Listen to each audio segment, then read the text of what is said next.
Good afternoon. My name is Christy Morse, and I lead the Margaret Cargill Philanthropies. During the past 3 days, we've considered various ways in which the private sector, the government sector, and our broad philanthropic sector are working together, or at least sometimes working in ways that intersect to shape a new social contract. Perhaps more than any other issue, climate change is forcing us to be bold and to think of new ways to work across sectors, across borders, and to engage all stakeholders. Many of you may know Christiana Figueres as one of the early voices of climate change. In the mid-1990s, her efforts were focused on the active participation of Latin America in the UN Convention and setting the first climate change policy instruments for that region. Now, as Executive Secretary of the United Nations Framework Convention on Climate Change, she is at the lead of international climate talks. In this role, her work embodies the focus of many of our discussions over the past 3 days. When considering the magnitude of climate change, she recognizes that responsibility cannot be borne by governments alone. In fact, she has delivered a consistent message, perhaps you could call it a challenge, that the private sector cannot afford to be risk-averse and wait for governments to single-handedly take the lead in climate change. She is a champion of strategic collaboration across sectors. Specifically, she has called upon the private sector to take an increasingly central role. She has been aggressive about seeking out business leaders, especially those who are champions of practices to reduce their own companies' carbon footprints. And she isn't hesitant to ask. That is, she asks these leaders to continue to apply their business and management skills to issues of climate change beyond their own companies. And she asks them to use their relationships with political and government leaders to encourage them to make climate change a top priority. While Ms. Figueres is a champion of collaboration and action, she is equally impatient with those, whether they are in government or private sector, who apparently believe that if they just wait long enough, someone else will come up with a guaranteed risk-free solution. She sees the solutions coming, but coming from the active collaboration of all of us, of all the sectors, each bringing its unique perspective to the table and resources to bear.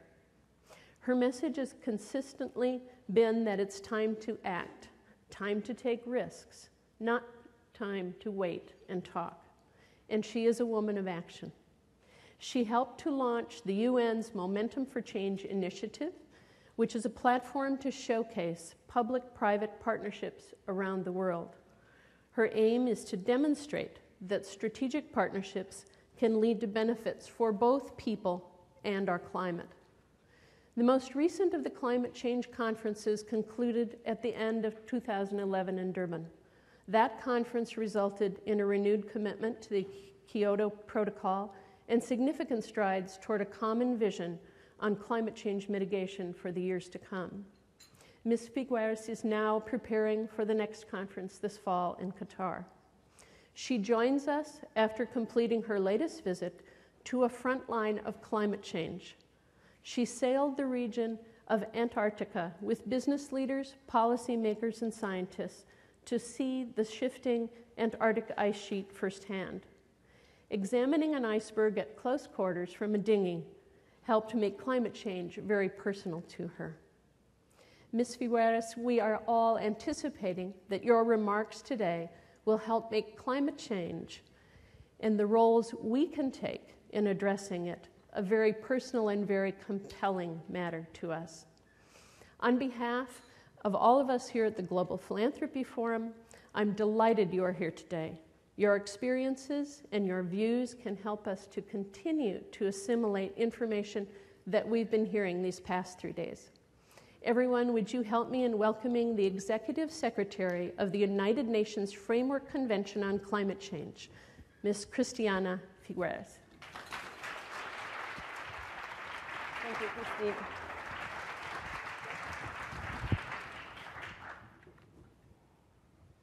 Well, thank you very much, Christine, for that very warm welcome. I must say my trip to Antarctica, I don't know if it made it very personal, it made it very cold because I was challenged to do the polar plunge. And jumping into that water in your bikini is not exactly what you want to do. But I did it, and am all the stronger for it. Before I jump into the cold water of talking to you today about climate change, I want to thank Cindy. I have never heard you speak. I have been touched, impressed, motivated. Please, let's thank her once again.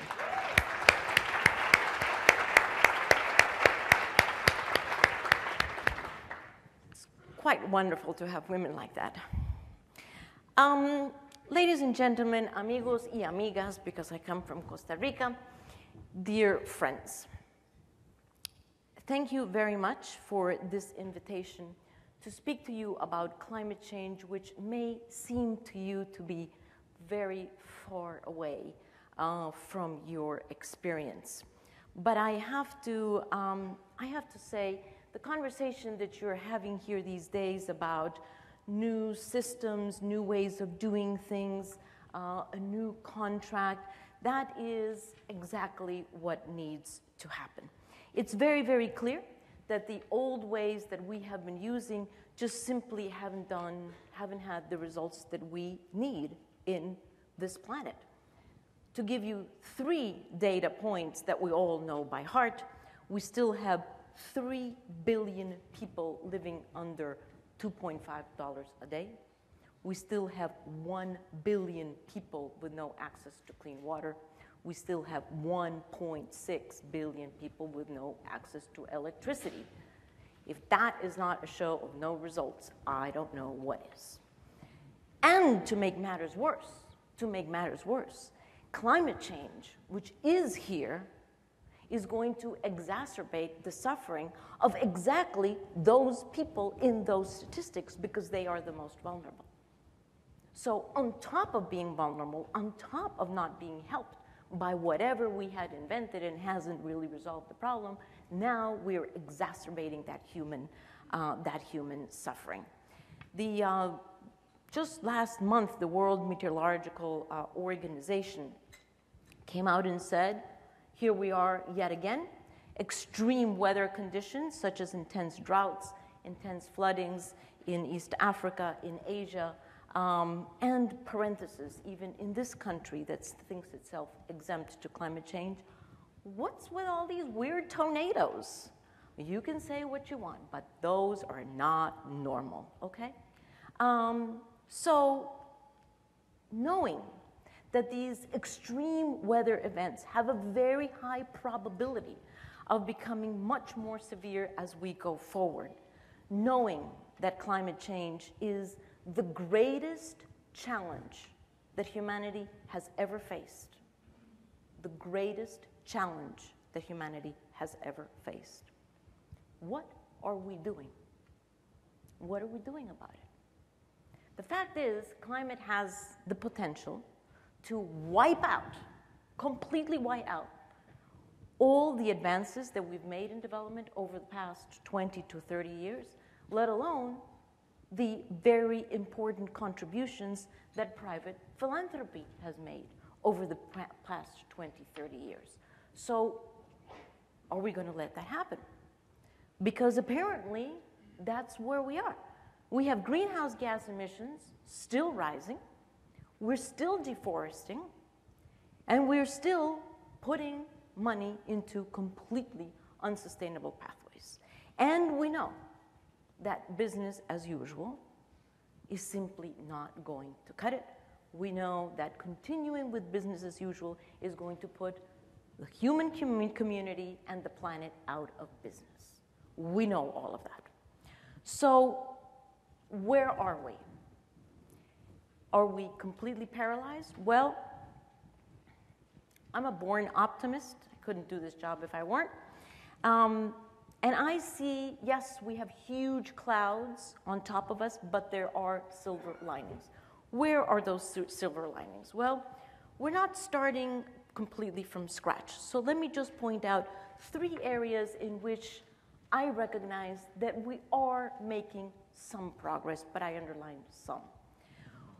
We are making some progress on the national level, at the domestic level, with policies. We have almost every country in the world with some policies dealing with climate change, either on the mitigation side or on the adaptation side, but all of them, due to their participation in the Climate Convention and due to what they're seeing in their own countries, they are now adopting policies or have adopted policies. So that's good news.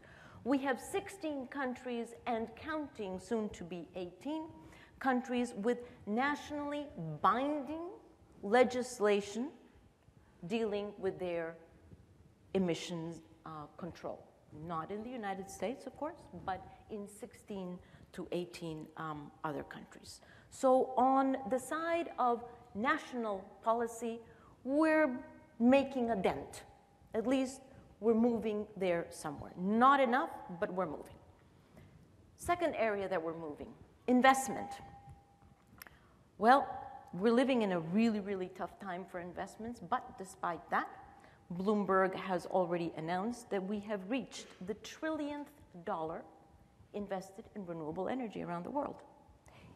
In the situation, the financial situation that we're in, the trillionth dollar already in energy, in renewable energy. And last week's data shows that for the first time, the United States has actually invested more in clean technologies than China, because China has taken the lead in clean technologies now for quite a few years, despite what the US press says. But for the first time, thank heavens, a race to the top seems to be occurring here, and the United States invested $48 billion into clean technologies versus China's $45 billion last year. So on the investment side, I would say we're getting some movement. The question then, I guess, particularly in this country is, are we also getting any movement on the international policy side? Well, I stand before you to say, believe it or not, states are not failing on this. In fact, states are actually moving forward. Or should I say perhaps they're crawling forward, because from my perspective, they should be moving much faster, but we are at least moving in the right direction. So in that context, let me give you a quick overview of what was done in Durban, just for you to judge for yourself whether this is actually progress. 4 key outcomes from the last climate negotiations in Durban in South Africa. Number 1, all governments of the world agreed that there will be a second commitment period to the Kyoto Protocol, which is the only legally binding framework that the world has in this moment to control emissions. And there will be a second commitment period, meaning 5 to 8 years of control of emissions from a legally binding perspective.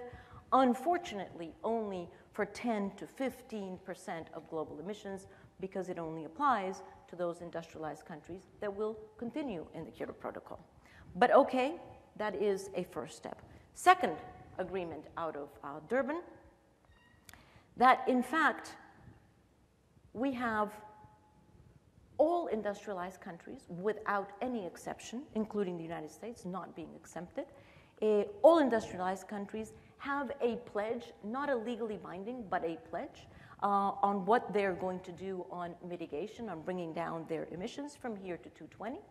And we have 48 developing countries that don't have historical responsibility, but that have realized that it is in their interest also to assume responsibility. So we have all industrialized countries, we have 48 developing countries, and the sum total is 80% of global emissions that actually have at least some movement forward on what they're intending to do with their emissions. But this is only 80%, and it's on a voluntary basis.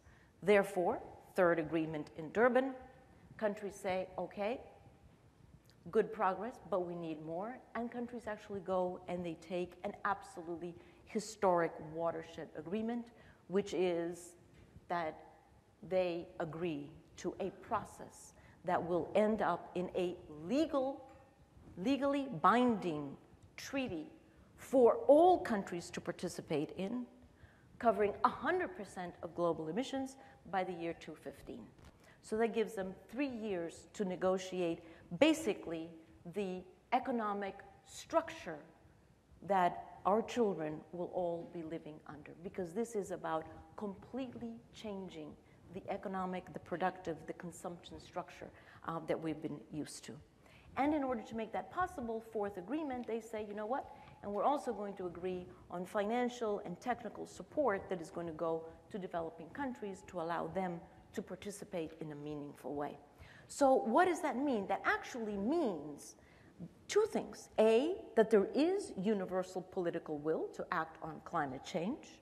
And B, that there is one way that governments are showing for the future, and that has been consistent throughout the history of the Climate Convention, and that is we are moving toward low-carbon society with high resilience.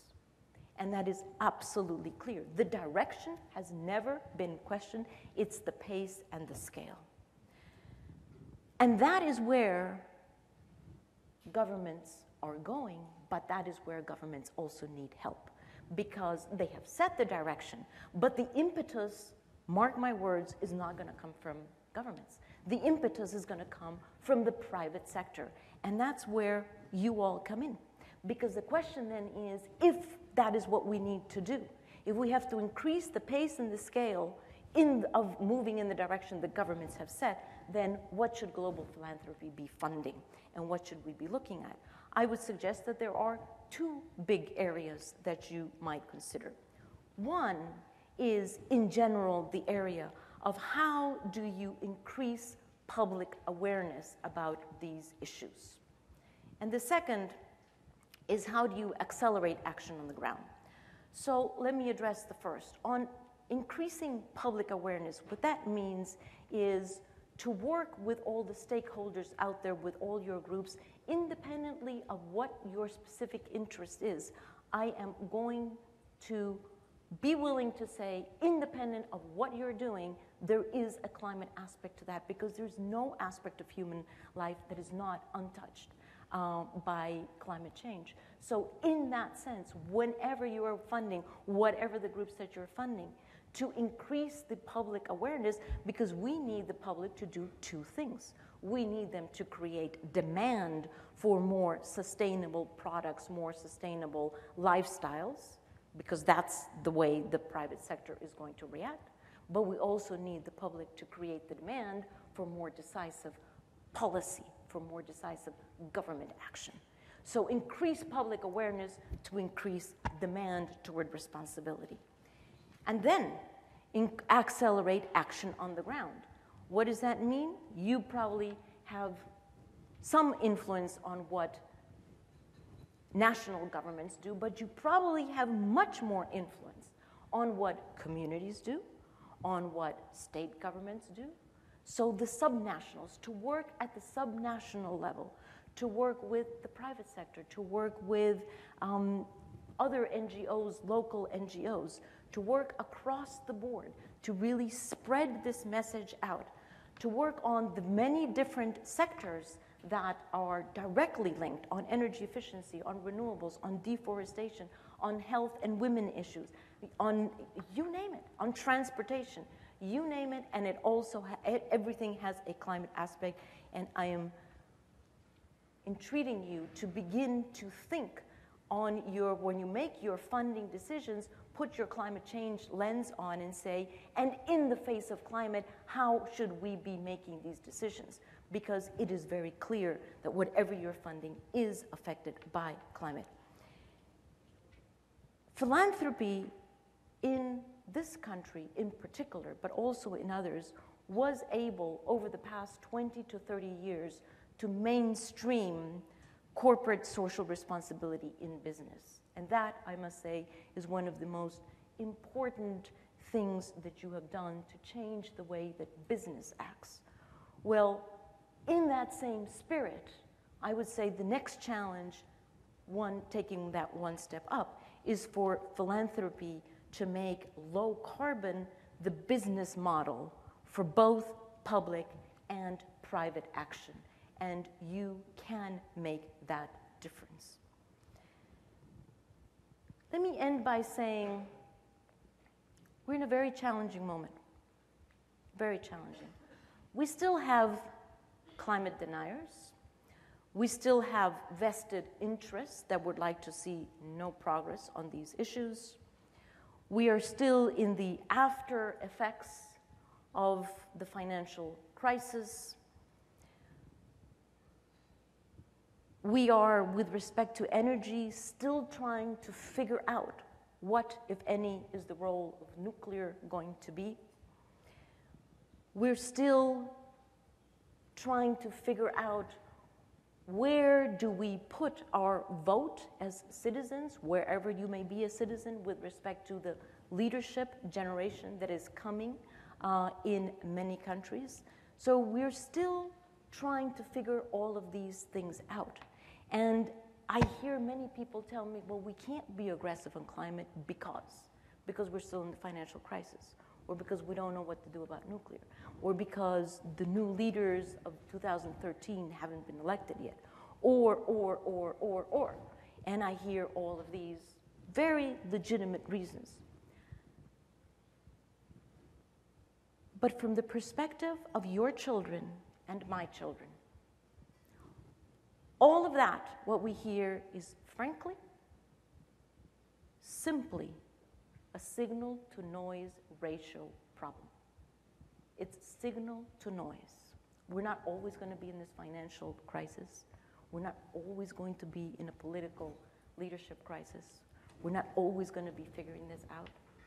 There are some things that are signals and that we should be listening to, and there are other things that are currently noise, loud noise, but from the perspective of our children, it's noise. It is not signal. I was asked a few days ago by a journalist, well, Christiana, what do you think about at night? What makes you wake up at night at 2 o'clock in the morning? And I said, you know, during the day, I do my thing. I, work with governments. My night job is to work with the private sector because that's not my mandate, but I do it anyway. But after all of that, I go home and I see the eyes of 7 generations of children in front of us. 7 generations of children. And they're saying, so what did you do? What did you do? And I would like all of us, you and me, to be able to stand and say to those children, we were the generation that realized the consequences of what we were doing, because the generation before us had no idea. We are the generation that realized the consequences of our actions. And we were also the generation that did something about it to turn it around. That part of the sentence we haven't lived up to. So it is my invitation that you join and be able to answer those children, saying, yes, you did stand up and you did do it. Thanks.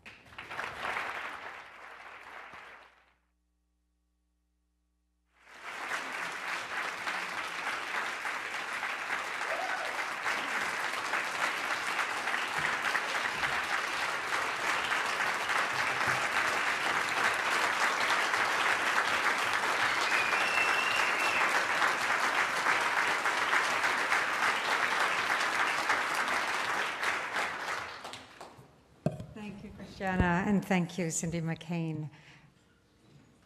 One of you asked earlier of Luis Sabines whether evaluating advocacy campaigns was the same as other things.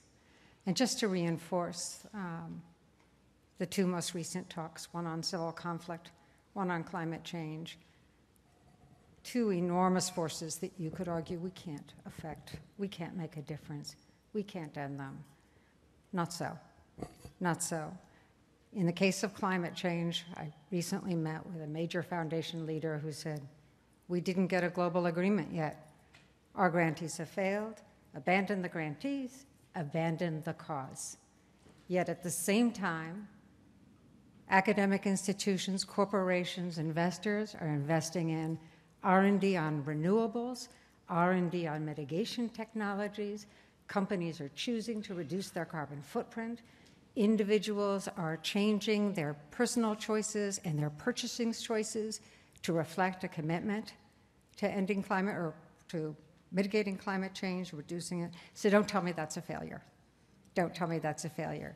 There's been a normative shift, and the policies will follow. So thank you to the two women who are working on problems that seem completely insurmountable. They are not, and you're proof of it. So thank you.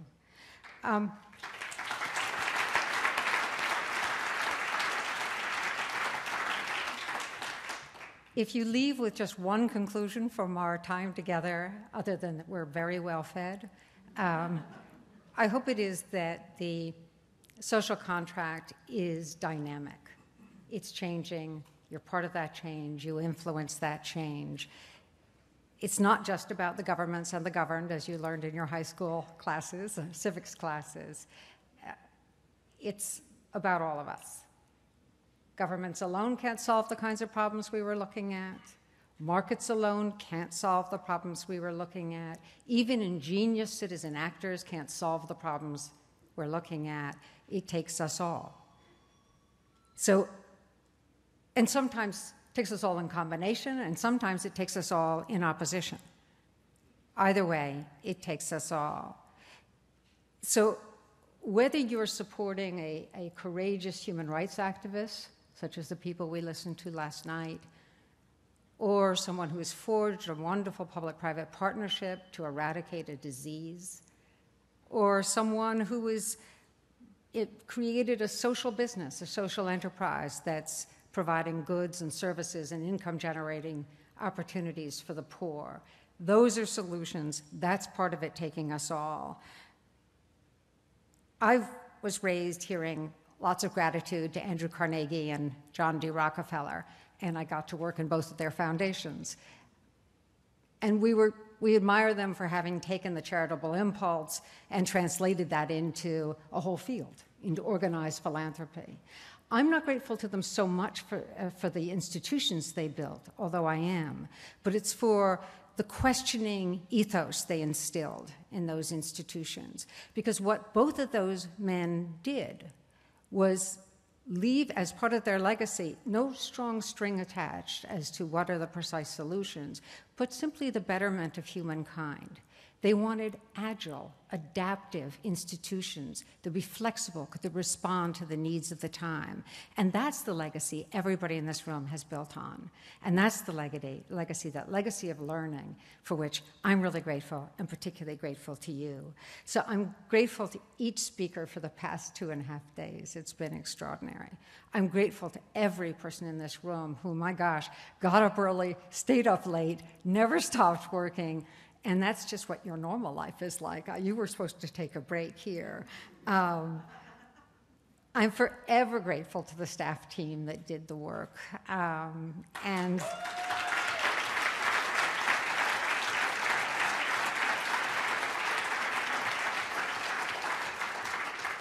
so while you're going to have your chance for feedback when we send you the surveys by email about a nanosecond after you get on your plane, and we look forward to seeing you next April in Silicon Valley. I think it's April 15 to 17. I ask that you join me in thanking, I'm going to try to make sure they're coming to the room, Sylvia Hassa, who led the effort, Susie Antunian, Naomi Mendelstein, Sawako Sanayama, Ann Calvert, Britt Alm, Ashley Ray, Carrie King, Jordan Welty, Josh Leese, Michelle Dilworth, Nerv Muscapac, Razi Boone, Ava Galanis-Rosenbaum, who keeps me in the right place, Heidi Young, Heidi Moseson, Nina Brown, Kathleen, Kevin, Eric, Tracy, and the entire Fairmont Hotel staff. So thank you all. Thank you.